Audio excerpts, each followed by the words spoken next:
Sa iba pang ulat, ikinalugod ng Malacanang ang patuloy na tiwala na ipinagkakaloob ng taong bayan sa Administrasyong Aquino.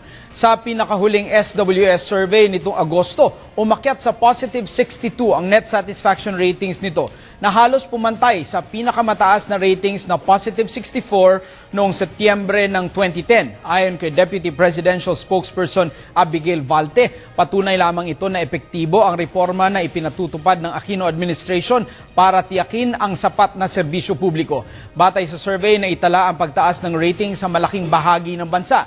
Partikular na nakapuntos ng magandang ratings ang administrasyon sa usaping pang-ekonomiya, katulad ng pagkakaloob ng dagdag trabaho na umabot sa positive 43. No other administration has had the consistently high ratings of the Aquino administration since the SWS began its poll in February 1989.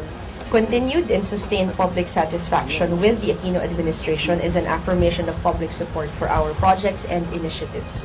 More importantly, this is indicative of the success of our reforms to ensure effective and equitable delivery of public services.